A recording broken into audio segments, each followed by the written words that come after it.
국민 여러분 안녕하십니까? 공작권TV 그레이트게임 최수용입니다. 오늘도 저희 방송을 애청하시는 전국 곳곳의 대한민국의 국민 여러분, 그리고 해외에 계시는 동포 여러분 감사드립니다.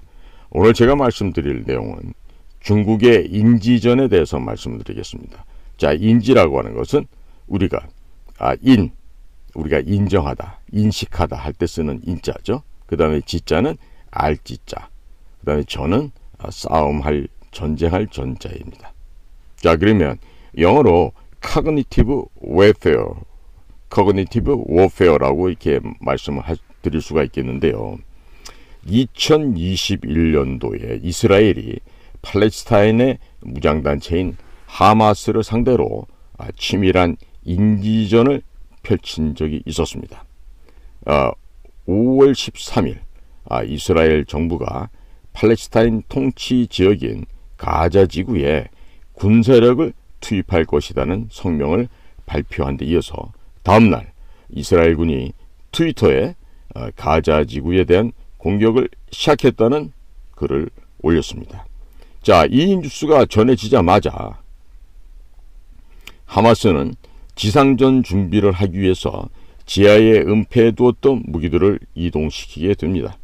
그리고 이스라엘 측은 무인전 정찰기를 통해서 이러한 동향을 포착을 하게 되고, 이스라엘은 하마스의 무기가 은닉되어 있는 그 무기 거점을 타격하였습니다.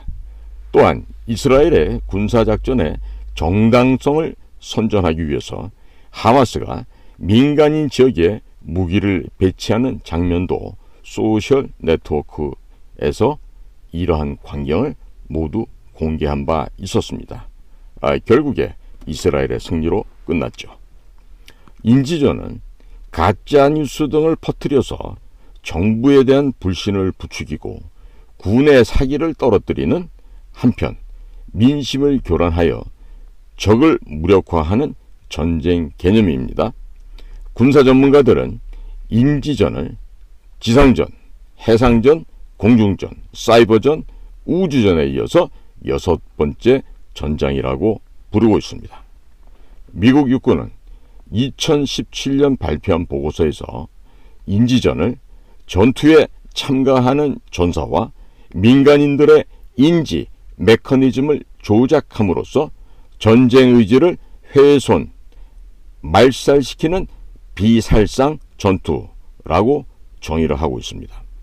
과거의 심리전은 적군을 대상으로 전단 살포와 사이버 공격 방식도로 전개되어 왔습니다. 반면 현대의 인지전은 적군과 적국 국민 모두를 대상으로 하며 글로벌 미디어와 SNS를 주로 활용하고 있습니다. 중국군은 2003년 인지전을 공식 전술로 채택하고 대만 등을 겨냥하여 다양한 방식으로 인지전을 실행하고 있습니다. 대만의 안보 책임자인 고리슝 국가안전회의 비서장은 이달 19일 중국 공산당이 최근 몇 년간 대만을 겨냥한 인지전을 확장시켜 왔고 내년 1월에 총통 입법원 선거에 개입하려 할 것이라고 경고하였습니다. 자, 이와 관련해서 대만 정부는 중국의 동영상 공유 플랫폼 틱톡이 여론 조작에 동원될 수 있다고 판단하였고 민간 분야에서도 사용을 금지시키는 방안을 검토하고 있습니다. 틱톡은 가짜 뉴스의 온상으로 지목이 되어서 미국 등지에서는 이미 퇴출되고 있습니다. 우리도 인지전에 대응해서 긴장의 끈을 쥐어야 할 것입니다. 한미 동맹 균열을 조장하고 내년 4월 총선을 앞두고 있는 우리 내부의 분열을 노리는 북한 괴뢰와 중국의 교란 행위에 대해서 경각심을 높여야 하겠습니다. 매우 중요합니다. 오늘은 제가 이 중국이 현재 전개하고 있는 인지전에 대해서 좀 설명을 간략하게 올렸습니다. 국민 여러분, 여러분들이 접하고 계시는 각종 미디어, 또 언론 보도, 방송에 나오는 영상물들, 이런 것을 통해서 부지불식간 우리의 사상과 우리의 판단을 흐리게 하는 이런 적들의 교묘한 그 심리전 차원에서의 인지전이 현재 지금 이 순간에도 진행되고 있다는 점을 각성들 하셔야 될 것입니다. 자, 인지전은 제가 지금 이스라엘이 팔레스타인 하마스의 침범을 격퇴하기 위해서 SNS를 통해서 적들의 그 심리를 와해시키고 실질적으로 움직이는 적들을 핀셋으로 이렇게 찝어내듯이 정확하게 무기에 은폐된 장소를 공격해서 하마스의 전쟁 의지를 제거해버린 역사적인 사실을 말씀드렸습니다. 불과 몇 년 전의 일이었습니다. 자, 그러면 우리는 어떻게 대응해야 될까요? 이 점에 있어서 우리가 지금 북쪽의 애들은 이 SNS가 지금 우리 대한민국만큼 원활치가 않습니다. 그러니까 대북 심전을 확장을 해야 되는 겁니다. 즉 방송과 스크린과 그 다음에 대북 전단, 이러한 대북 심리전 사업을 통해서 북한 사람들에게 또 북한 군인들에게 각성을 시키는 것이죠. 그리고 심리적으로 동요가 일어나게끔 만드는 것입니다. 자, 지금 현재 한미 간의 대규모 군사 합동훈련이 동시에 지금 진행되고 있는데, 자, 이것을 북쪽에서는 막기 위해서 막대한 전비를 써야 됩니다. 비행기도 출동시켜야 되고 군대 전방 지역도 전부 다 초고도의 경계령을 강화시킴으로써 그들 역시 긴장의 끈을 늦추지 않고 있을 텐데, 이런 군사 연습을 실전을 방불케 함에 따라서 북쪽이 소진되는 그들의 전력은 매우 막대하고 심각한 타격이 될 것입니다. 동시에 이 대한민국의 군대나 미국 군대가 북으로 올라갈 수 있다고 하는 이런 공포, 그리고 두려움, 또 심리적인 불안, 이런 것을 지금 우리가 현대판 인지전을 확장시킬 수 있지만 북에 대해서는 각별하게 조금 더 세심하게 신경을 써서 대북 심리전을 적극적으로 전개해야 된다고 하는 점입니다. 따라서 지금 우리 대한민국 군대가 보유하고 있는 심리전 역량과 또 국가정보원이 보유하고 있는 세계 최고입니다. 이 분야에 있어서는 국가정보원이 보유하고 있는 대북 심리전 전단의 그 역량을 총동원해서 조속한 시일 내에 북괴가 붕괴되고 와해되고 지리멸렬할 수 있도록 그러한 작전을 전개해야 됩니다. 지금 몇몇 가지 그 징후들이 나타나고 있는데 이런 점들에 대해서 국가의 리더급에 계시는 우리 그 외교안보실, 외무부, 또 국가정보원, 국방부 이런 쪽의 수뇌들은요, 이러한 점에 있어서 정확하게 포착을 하고 정확한 정보를 입수해야 되는데 그 점이 저는 좀 매우 걱정되고 염려되는 부분이기도 합니다. 그래서 앞으로 우리가 얼마나 어떻게 대응하느냐에 따라서 우리의 미래는 보장될 수도 있지만, 역으로 우리가 충분히 철저한 준비를 못하고 있을 때는요, 우리가 역으로 당할 수가 있습니다. 이런 점들을 분명히 인지하시고, 비단 한반도에서 전개되는 문제는 남과 북의 문제로 국한에서 봐서는 매우 위험합니다. 주변에 중국의 변수가 있고, 또 러시아 변수가 있고, 또 대만 변수, 일본 변수, 또 미국에도 변수가 있습니다.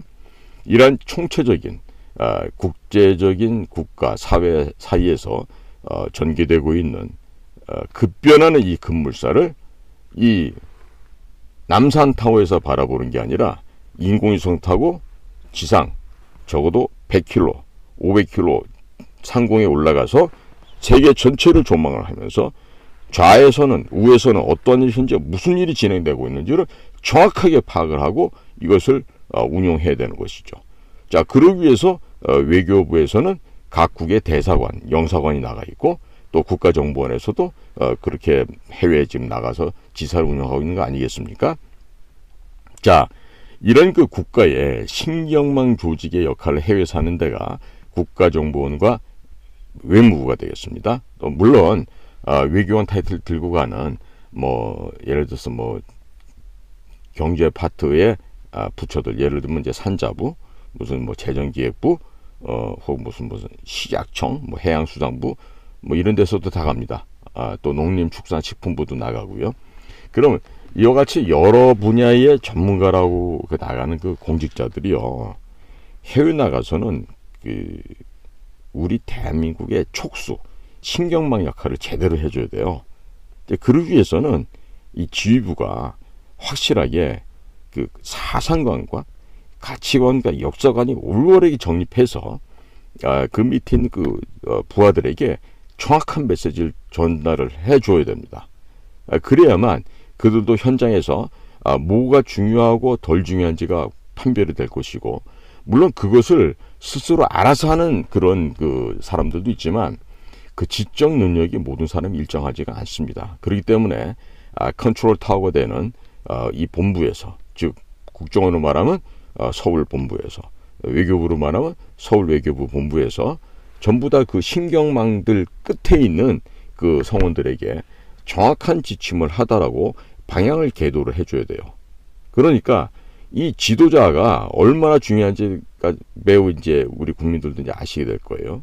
그래서 제가 제 방송에서 얘기했지만 근본에 윤석열 대통령의 방일은 매우 의미가 심오합니다.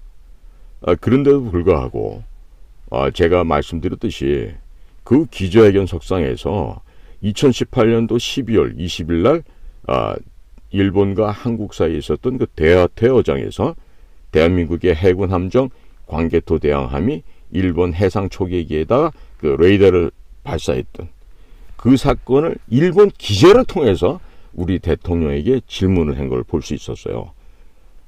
저 진짜 그 질문이 나오는 순간에 저는 긴장을 많이 했습니다.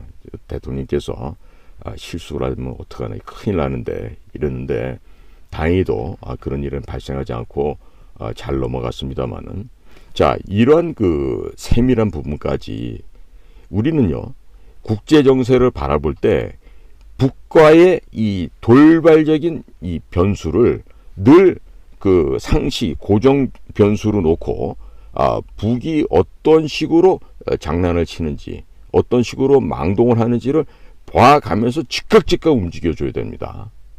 이것이 원활하게 안 되면 국제사회에서 우리가 신용을 잃고 믿음을 잃어버릴 수가 있어요. 그러나 그 정반대로 할 때는 모든 것이 우리 대한민국을 존대하고 존경하고 우리와 함께하게 되는 그와 같은 국제관계가 이루어지겠죠. 이번에도 대통령께서 국빈 방문을 하세요.